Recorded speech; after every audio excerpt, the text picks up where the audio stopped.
Hello, everyone, and welcome to today's webcast. Evolve or Dissolve, the role of technology during COVID-19 and beyond. I am Clifford A. Bailey, President and CEO of Texas Systems and your National Minority Business Enterprise Input Committee Chair. I'm excited to be hosting today and to discuss how a few companies and a corporation is addressing business opportunities during this changing, abnormal business environment. As we all know that the global pandemic has transformed technology as we know it in ways in which we have not used it in the past. This panel today will share with you their experience, their stories, and how they pivoted using technology to meet their customers' needs. You'll learn how agility prevented disruption to their customers, how they filled the supply chain gap in ways in which others had not thought about, and also came forward in addressing customers' needs that the customers did not know, nor did they understand. So I'd like to introduce to you the panel. There's Purba Majumdar, President of Cybervation. There's Hiten Shah, President of MES. And there is Gideon Okanrende, who is IT Executive at Ohio Health. So let me just turn immediately to the panel, because I know you, the attendees, are anxious to hear what they have to say. So the first question to them is, when you learned of COVID-19, the coronavirus, what were you thinking? And when did you have to adapt to that business change occurring? And how did you address the needs of your customers? Purba, we'll start with you. Sure. So when we heard about the COVID-19, obviously, this was almost during the time when governor said, put out the stay-at-home order. At that point of time, we looked at our offerings, our core competencies, and then we were like, okay, so what can we do, A, remotely, and B, to fill the void that's going to be out there in the community. So the services that we offer, we do custom software development, we do IT staffing as well as medical staffing. Obviously, medical staffing is something that we need more in the COVID type of situation. So we pursued that. And then the other product that we have, it's a Bistro UX platform. It is a platform, it's an online platform for the retail and the restaurant industry, offering carry-out order, curbside ordering, loyalty programs, gift cards, coupons, as well as digital marketing. So we realized that this is a time, because of the dine-in ban, the restaurants are going to be more dependent on technology. And that's why we should promote our services, reach out to potential clients, also work with our existing clients to see how we can support them. And that's, kind of what we focused on. And we actually had a tremendous opportunity with that, because it was filling in a void where they needed the technology to reach to their customers because of the dining ban. Hinton, how did you address it?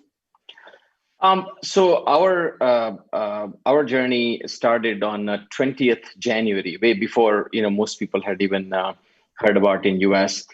We had a Monday blitz on January 20th. Before the Chinese New Year break for the 25th January onwards. And we were planning for the quality summit where all the global quality managers would go to China. That was supposed to be 25th February. And that whole week between 20th and 24th January, we basically started to hear that Wuhan is growing, and then it's spreading in different parts of it. Ningbo, which is where our offices were, the second highest affected rates in China for longest time. So they started to talk about the fact that, hey, you know what, this virus is growing, it's not going to really go away. So we should really cancel our plans for travel in February. Now, this was way before even the country was shut down and everything else. And between 28th January and 30th January, all 30 provinces and municipalities in China actually went to a shutdown mode.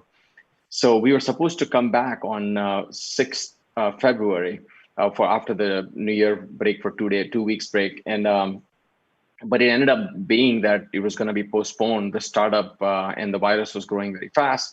So we got into very early first week of February as far as when the things start to open, what are we going to do? What are we going to move? Which containers are we going to go move? Which part numbers are we going to go? So we went into a very exhaustive review first week of February as far as what our customers' needs are that were not fulfilled before the Chinese New Year. And we started to create this red items list and so forth, and started to feed that to our team. Because of the shutdown, fortunately, most of the Chinese team members were not traveling. A couple of them that they were going to be coming back and they were going to be quarantined.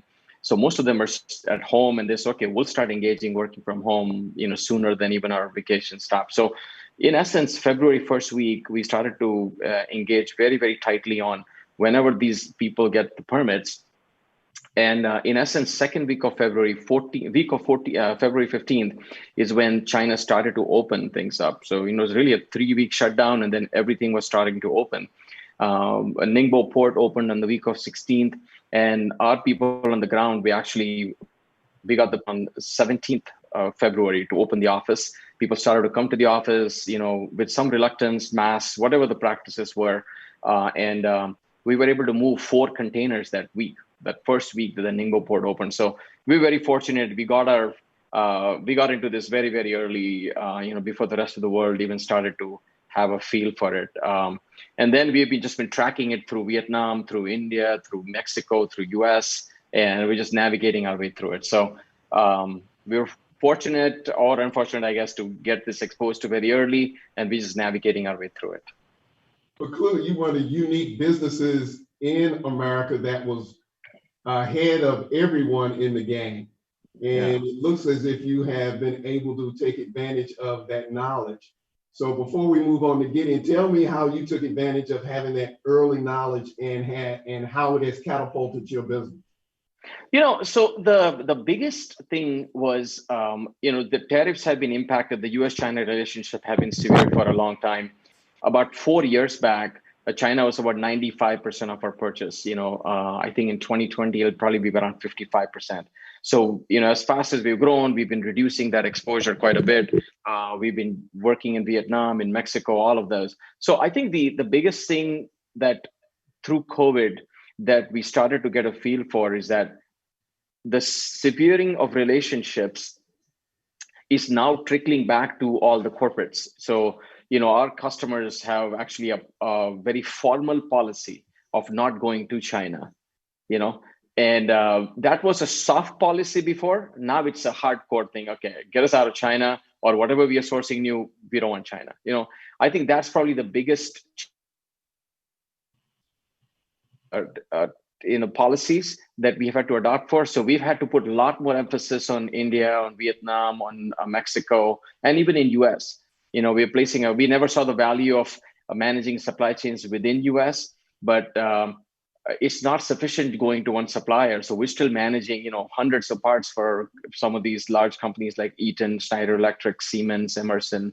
And, but they're like, even if you go to US, manage it from US some portion, manage it from Vietnam some portion, just help us manage this whole supply chain. So that's been the biggest thing. I think the big thing is that we see less aversion to risk. So companies are willing to try something a little more than what they did before. If you're coming to them saying, oh, look, we really need to do this components in 2 countries. In the previous times, we don't have the tooling budget, we don't have this, we don't have that, we don't have the engineering people to approve it. Now, yes, we agree. We really should be in 2 countries. So I think some of those behaviors are a little more open to change, so to say. And we've just been able to navigate our way through it. We picked up 5 new customers right through in the middle of COVID for the last 90 days in our agriculture business, which is very difficult to get in, but seems like we are steamrolling through those a lot faster than we would have before. So I think just offering customers options, being aware of the risks has gone a little bit more prevalent for them. And they're able to make a lot more strategic decision than just to kind of say, hey, this is $5 and $4 and that type of pricing, so. Okay.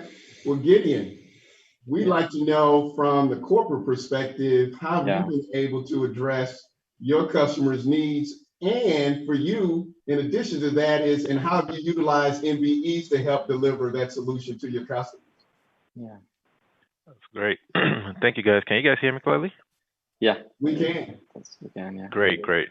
So thanks for putting this together, and thanks for putting this platform together, because I think this platform creates visibility to how corporations can actually lean into this pandemic and lean into just how we work differently, holistically, right? So for us, I mean, from a corporate standpoint, and you guys know Ohio Health is a healthcare provider. I mean, we provide healthcare to our patients, and looking at our patients, our patient list, we have tons of patients. So with COVID hitting and looking at how to address it, it made us think differently. How do we work differently? How do we build a advanced analytical platform? How do we create a digital front door for our patients, clinicians, associates, everybody, right? And including our insurance organizations. How do we create a digital front door that is completely different than the way we work before COVID, right? We have people coming into our offices.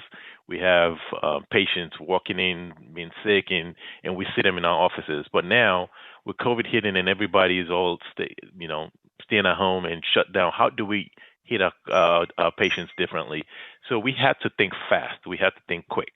So one of the ways we had to do that was really putting a command center together that can help us think holistically, right? Let's focus on this pandemic and how we can actually address these things differently, right? How can we reach our patients differently and things like that? So I think one of the things that we did real quick was, how do we make our vendors and our partners, suppliers, how do we make them easily accessible, right? How can we make sure that they can hit us easily instead of us creating all this red tape that we have around our vendors? How do we make that red tape more easier for them to be able to hit us? Because if we look at it, our red tapes can either be a blocker for us as we try to address this pandemic hitting us.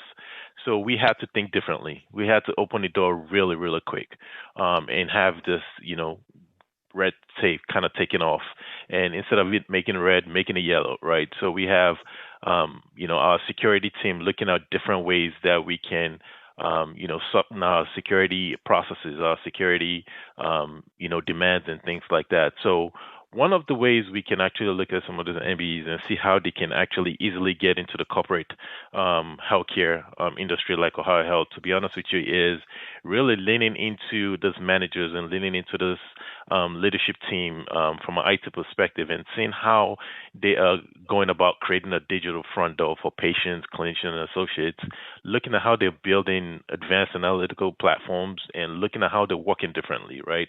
So by understanding that platform and understanding that roadmap, it helps them start building their own network and start building their own strength to be able to kind of support corporations like this and how we are trying to address the new way, the new norm, right? Because this new norm is going to be a new norm for a very long time. How we work differently, how we, address, when you talk about data analytics, it's going to be completely different. Now we have to use predictive modeling, predictive analytics to drive the way we do things, right? So how do we do that, right? So I think it's one of those things where you have to partner with some of these leaders to make sure that you understand what that roadmap looks like and start building bench strength. And as I said, a lot of red tapes around how we onboard some of these vendors have been taken off. So taking advantage of it right now is the best time to do it. So that is that's our approach, and that's how, from a corporate standpoint, that is the response I have from a corporation standpoint. Okay. Well, one of the things that Hinton communicated was that his customers are, as well as potential customers, are not as risk averse as they may have been previously in getting their needs met. So how is Ohio Health addressing that? So that's a good question. So from a I mean, it's one of those things where right now everybody has to think differently. So if you are not, looking at risk before, but guess what? This pandemic just hit us, right? It hit us out of nowhere. Nobody was ready for it. Even our researchers are not ready for it. We still don't have a vaccine for it. We still don't know what the cure is, right? So if you don't take risk, there's no way you can actually beat this, right? So I think everybody now, looking at the way this hit us, everybody's thinking differently. So everybody has to be thinking about risk in a different way. The definition of risk in a pre-COVID world is different from a definition of risk post-COVID world. So I think that is one of the realization that corporate America has seen now, and it's actually not just corporate America, but everybody. If you look at our individual selves, the way we spend money pre-COVID is different from the way we spend money now. The way we go out is different than the way we go out now, right? So there's a lot of differences. So risk is part of it, right? The way you look at risk is completely different now. So I think corporations are looking at that now and changing the way they look at risk. Yeah. Okay. I think I kind of agree with what Gideon is saying. And I think there's a lot less red tape in if there's a value to be had. Not three VPs are signing off on these type of things, or if they're making those decisions a lot more quicker because really, they've got to have some action plan. Then they go through the traditional methods of all the evaluations and everything else. So, well, Purba, one of the things that we talked about previously was around a couple of products that you had developed that weren't moving.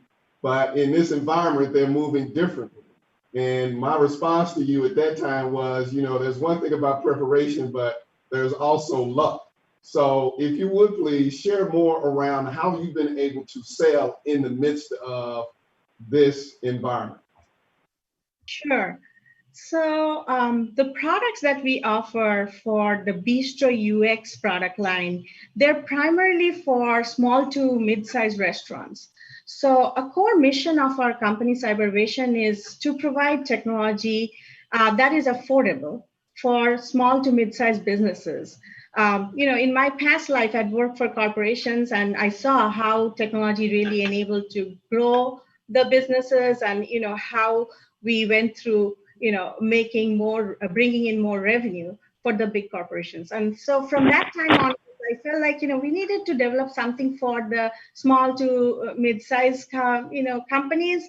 And so with this product, the Bistro UX product, that's the core of the business. We work with small to mid-sized businesses because with the COVID-19, what happened is, people are focusing on digital ordering. It is the touch-free ordering, it's the contactless payments and all of that. And so our product, we launched a Bistro product in 2016. And we had, quite a few restaurants here using it. But I would say that with the COVID-19, what happened is these restaurants, which they provided, they didn't provide online ordering. They were taking orders over the phone. But what happened is there was such a demand for online ordering, they realized that this is the time when they do have to invest in the technology. And so it's become like really easy for us to get these small restaurants. During the COVID period, we did 3 times the amount of online ordering that we have done in the past. That's kind of, what the volume looked like. And then even now we're signing up, 2 to 3 restaurants every week, because this is what is going to help them sustain. Their margins are low, and they cannot invest, more in Uber and Grubhub and DoorDash, all these expensive third-party tools that's going to charge them 20 to 30%. So it's all about the bottom line. So that's why they are, investing in Bistro, and we are working with them. And it has really been, tremendous pleasure for us to see how we are able to help this, small businesses. Well, Purba, I was tying that back to Gideon and Hiten's point around risk based on our conversation. So help me, if you will, in your sales process, did you demonstrate to them that you can help mitigate their risk and help them grow their business? Is that how you began to sell more? Yes, so it was a couple of things. One is, they were, so they're comfortable with the technology, like with DoorDash and Uber and all of that, where they give a tablet to the businesses. So they're very, comfortable with that technology. Our technology also provides them with a tablet. So we had at this time, we had to demonstrate to them that even though we are a much smaller company compared to, these big corporations, we can still provide the same kind of infrastructure and the same kind of technology to them, and it's really easy for them. So it was a lot about really making them understand how the product works and how it can help them set up, like these people can be, once the menu is becomes online, it can be set up in a matter of days. So it's just very, very easy for them to get on our platform and start selling. And then we implemented the carb side, which was an additional feature. And a lot of the restaurants were really, really, wanting to have the carb side technology. And that's what, kind of helped them, Okay. So Gideon, how have minority businesses come to you or your colleagues at Ohio Health in terms of selling? And what advice, if you would, give to the audience on how they should approach you to penetrate those barriers to get in and have meaningful conversations? That's a very good point. So I would start with this. An organization has to be very intentional about um, pulling in diverse vendors, pulling minority vendors. If an organization is not open to that and it's not intentional about it, it's not going to happen, right? Because a leadership has to have that driving down from the top, down to managers, to directors, to VPs, all the way to associates, right? The way they think about vendors coming in or suppliers coming in, they have to think about diversity. So, organization has to be intentional. That's the first thing. If an organization is not intentional, it's not going to move the needle at all.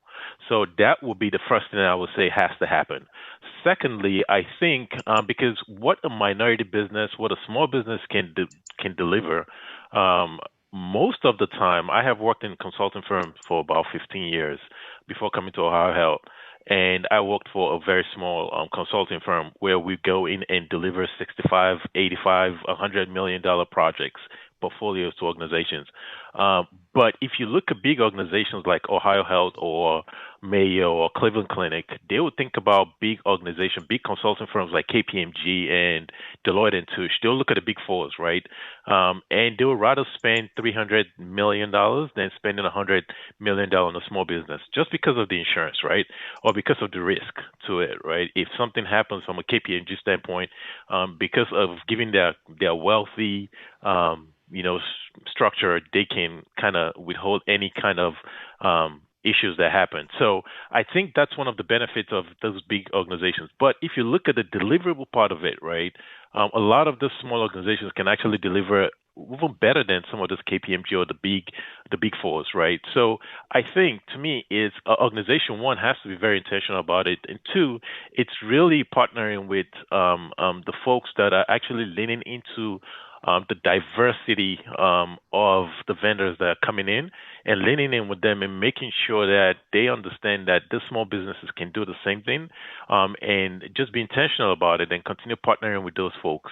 And I'll use myself as an example. We're actually doing a PPM implementation right now where we are moving from our current project portfolio management tool to another one.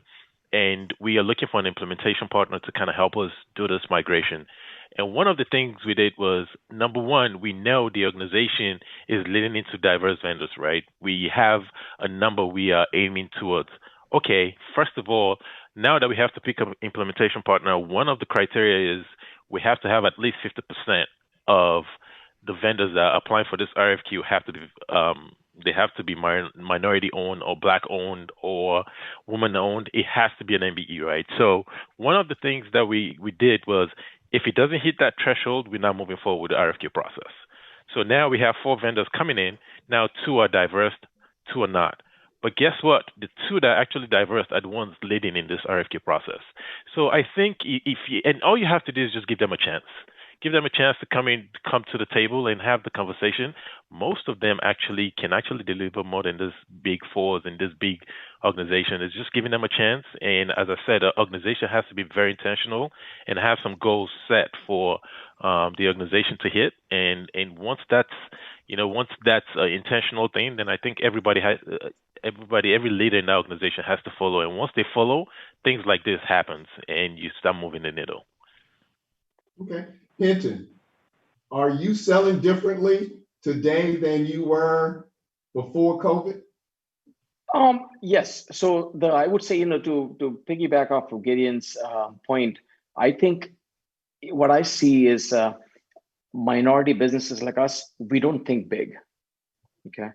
And I think, case in point is we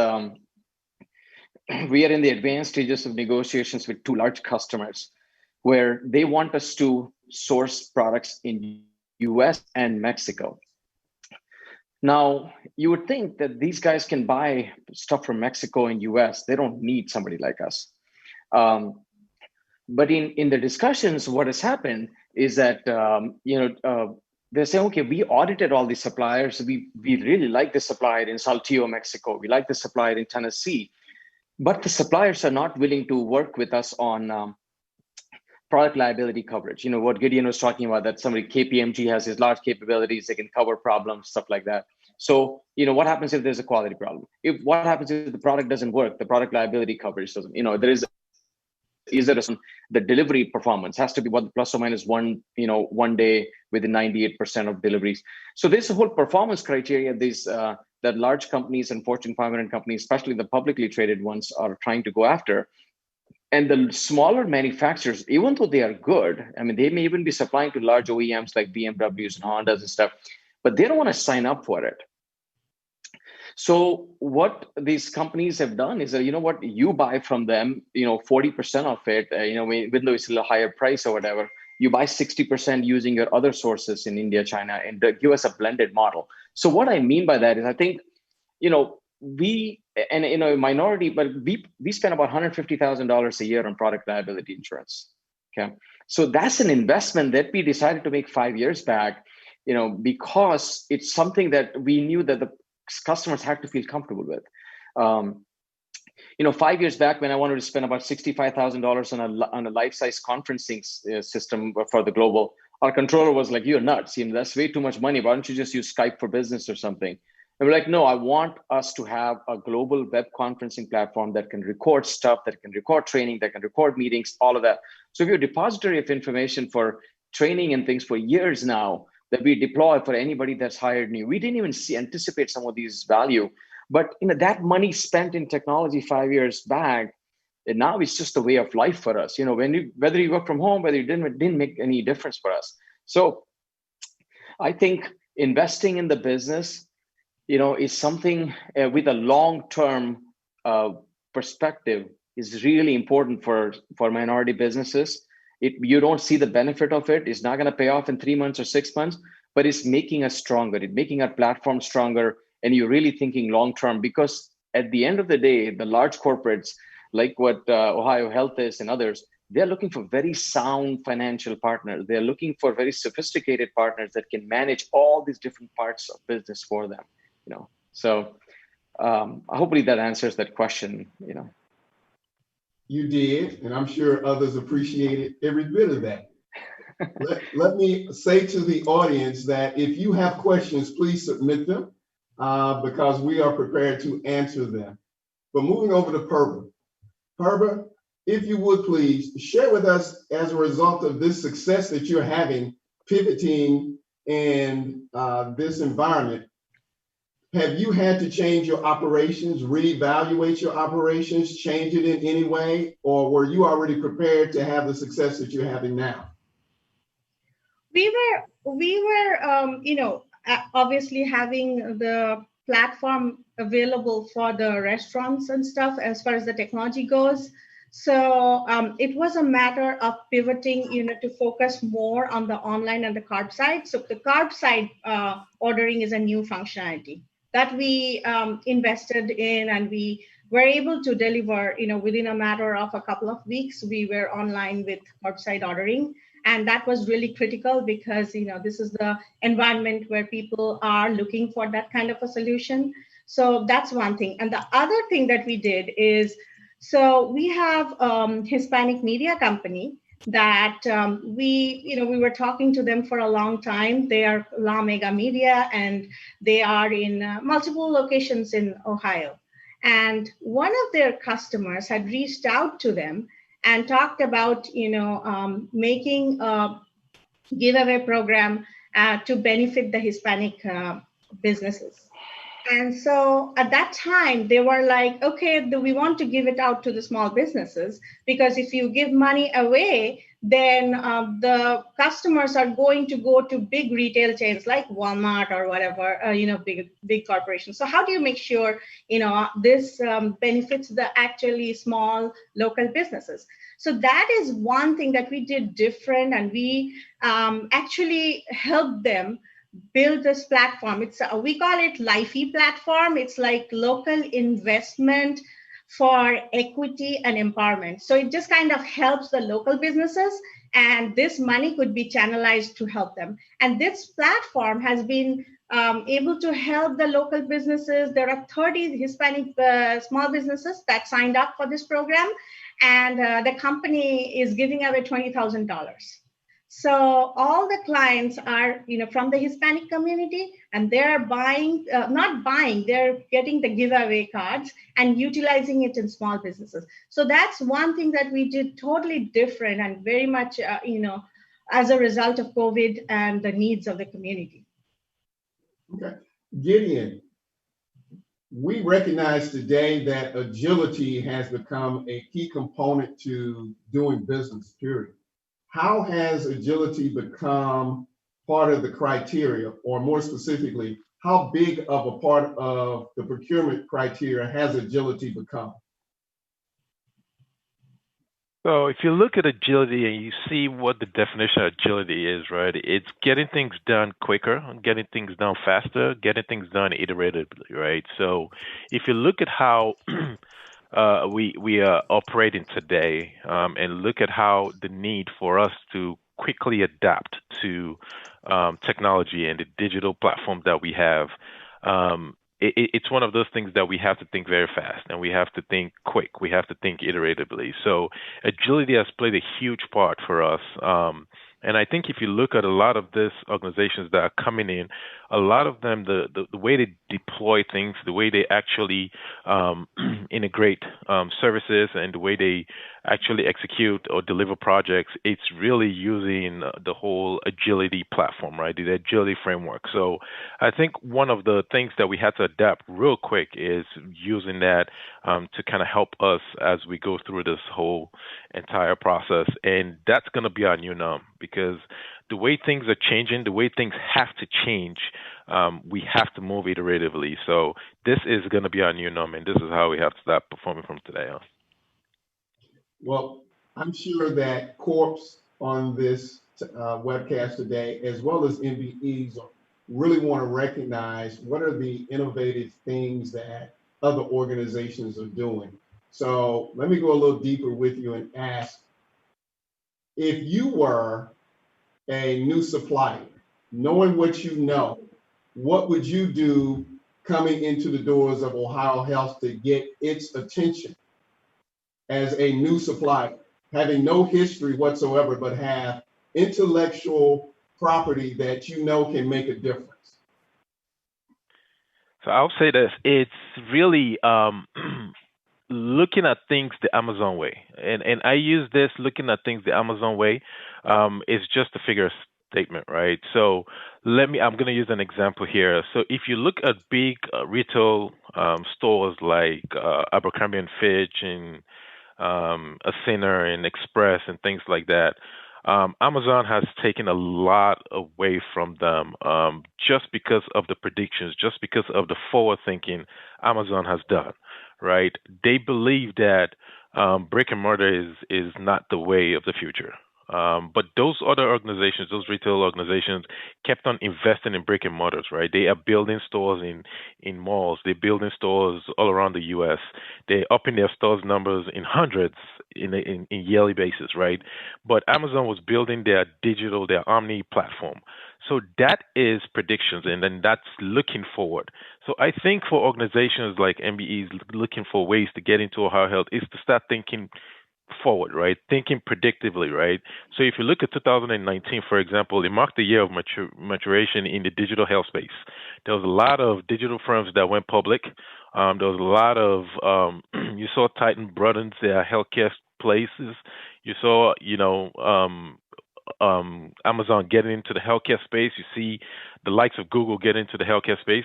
There's a lot of small businesses that are actually thinking like that. They're already hyper convenient in the way they think about healthcare, in the way they're governing bodies, the way they're looking at, digital regulations and things like that, right? So how they think ahead, to me, it's really coming to the table with big organizations like this and be partners with them. Look at what is plaguing them today and start thinking ahead. How can we make sure we don't run into this when it gets to that point? So, for example, I'll look at virtual health, for example. It's not that virtual health has not been in play for a very long time. It's been in play for I'll say probably about 20 years, but it has not, it didn't really get off the ground because there was no need for it to get off the ground because people are still driving to the doctors and things like that. Until they shut things down, then now virtual health is the best thing that has come into play. But it has been around for a very long time. So people have been thinking about it. So I think forward thinking. So let's use an example of this 6 feet apart, this distance that everybody has to, wherever you go, you have to be 6 feet apart. What are some of the technologies we could put in place that can be forward thinking, right? How can we build applications that say, hey, we have 5 people here. We can only take 5 people if we're 6 feet apart. How can we notify the next patient that a technology that can notify the next patient that, okay, patient number 1 is leaving. Now it's time for you to start coming from your house. Maybe it's going to take you 10 miles to get there. How can you get there in 10 miles? So a lot of technology that's forward thinking. There's a lot of this MBEs that can start thinking about that and start thinking about some futuristic predictions and some futuristic applications or technology that can help big organizations like Ohio Health, because what we do is we service our patients, we service our clinicians, we service our physicians, right? Do we have areas that think about this? Yes, but do we think about it holistically? No. So when you have firms like this, like the MBEs and little organizations that they can just focus on, okay, a technology that can do X, and partner with Ohio Health as a partner and going with a good pitch on how they can help Ohio Health think, ahead and kind of implement some of those things will be tremendously helpful. Gideon, I would love the opportunity to go deeper, but based on time, we got to answer some questions from the audience. So Lynn, if you would please share a few questions. Okay, the first question is, how can B2B sales get boosted during COVID-19?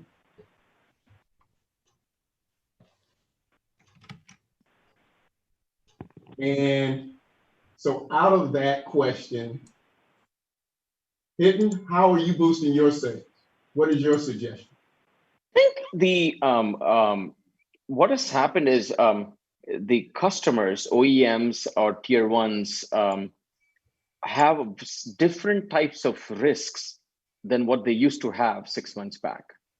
Okay, so your marketing and your literature, your website, your sales team has to talk to those risks. So we went through, basically, we retooled our entire sales training from, it was kind of planned before COVID, but during COVID, we essentially got, because nobody was traveling, we basically said every Friday we met. So we met for about 9 Fridays in a row. We went through a couple of different books that I was aware of formal sales training. We standardized our literature. We made our case studies, our white papers, our blogs a little bit more around COVID issues. And we basically started to attune to more risks that were that were more prevalent and front and center in customers' minds than we had before. So I think it's easier to get appointments. As Purva said, people are available. They're willing to give you 30 minutes because they're sitting at home and just meeting after meeting. They're open to new ideas because of new risks that they're finding. In our case, about 50% of our business is aluminum die casting specific commodity. Two of the largest domestic manufacturers are going through bankruptcy. So you can imagine it displaced about 40% of the die casting capacity of domestic manufacturers. So all of a sudden we're like, oh my goodness, they're going to be new private equity fund owned, and there's going to be price increases, this and that. They're cutting back. We don't have the service. So we have had incredible inquiries in that space, which we did not anticipate. So I think you have to look at what are the new risks for your existing customers as well as your prospect, and create new marketing literatures and train your salespeople to talk about those risks and focus on those risks. I think that's probably one of the biggest changes you'd want to make for COVID. Herbert? Yeah, I think, in our business, we have relied a lot on diversification, so when you look at the products and services that you are offering, given the market conditions, which ones are the ones that could do better, out of the products that you probably offered before also, and then like Hiten, we also, created more literature around that, more social media posts, email marketing campaigns, and all of that, just to make sure that our message is aligning with the situation and what the needs of the customers are. And then they were able to get to the point where they were like, okay, it's a no-brainer. Like, I need this. So I think that kind of a shift in the marketing and the sales process. And we've also hired Hispanic, somebody who speaks Spanish, salespeople who can speak Spanish, because a lot of the small to mid-sized restaurants here are in the Hispanic community, and we feel that they don't have the wherewithal to, invest in expensive technologies. So that's where the market is. So we quickly identified that is the market that we needed to focus on, and in order to do that, we hired people. We are right now actually also opening up social media in Spanish, channels in Spanish, so that we can speak to that audience. So I think those are the types of things that we have to make changes in the business to accommodate the needs of the time.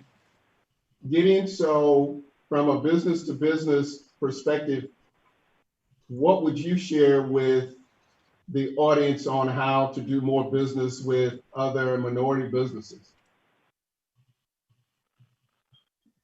To share. So for us, it's really around.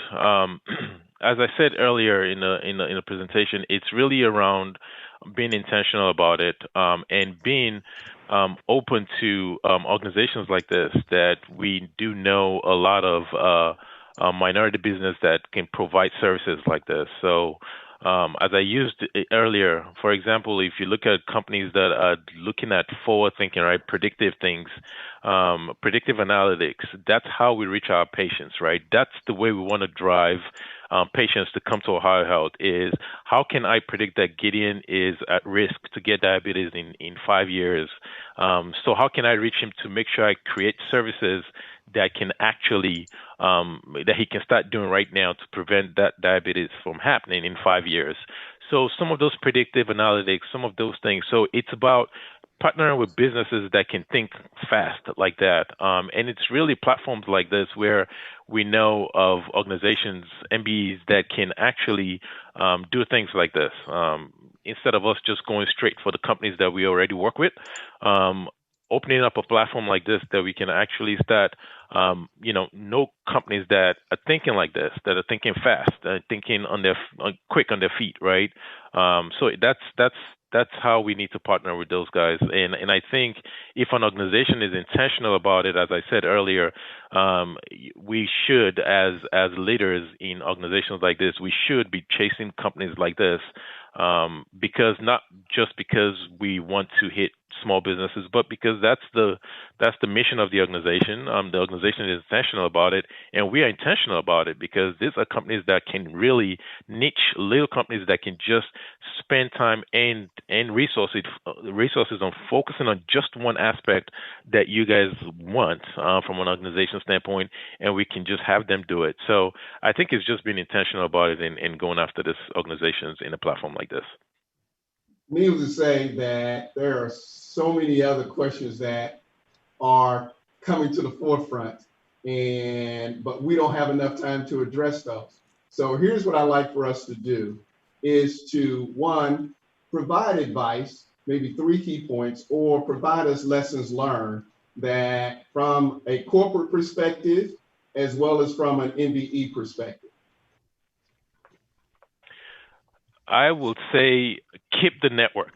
The network, the way things have happened right now, what COVID has made us, what COVID has turned us into in this entire world right now, has made us think differently. So it is time for people to start thinking differently, and this is time for MBEs to actually take advantage of it because organizations are thinking differently. They are taking red tapes off. They're looking for easier ways to get companies in. They're looking at cheaper ways to get companies in. And if you look at a lot of these MBEs, they are very, very their cost is very minimal compared to all the big organizations that these corporations work with. So I think this is the time for us to actually start looking at it and start looking at some of this predictive, digital things that can come into into organizations to kind of help organizations grow. This is time for those MBAs to start looking into some of those things and start investing in it. So to me, that's the key. Is for us to start being intentional about tapping into this times that we're living into now and take advantage of it. Okay. Perba?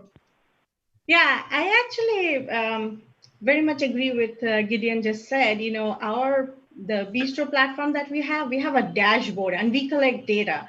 And the difference between some of the other platforms as us is the ability of all these small to mid-sized restaurants to run their own reports and to look at the customer data. You know, what are the behaviors, what are the spending habits, and, being able to predict which customer is going for what kind of a service. I think that's very important. And that's something that we did intentionally. That was the purpose of the platform that we built. So investing in that data and, like innovating your products to make sure that you include all of those things. And, obviously going back to the networking and collaborating, because not everything can be delivered, by yourself. So what are the partnerships that we can form to really go after this void that's there in place now?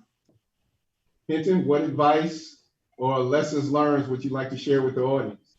I think the biggest lessons learned for us has been in the pre-COVID world, what used to be nice to have or want is now a need.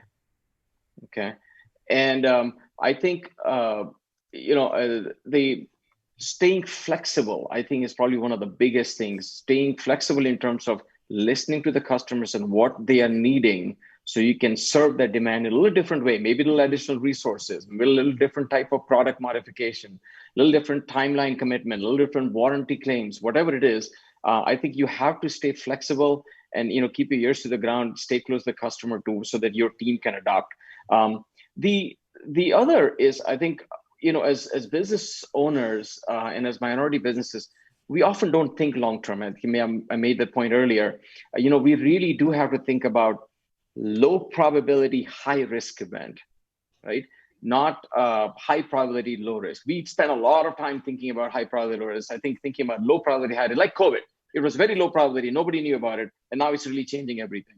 So we really do have to spend time on that and think long term, because there will be world after COVID.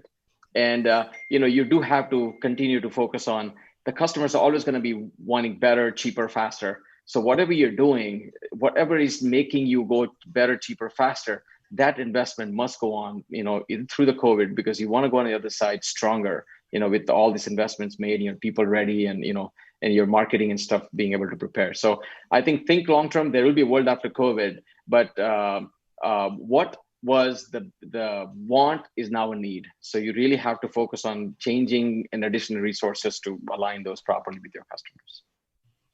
Well, thank you, Purba, Hinton, and Gideon.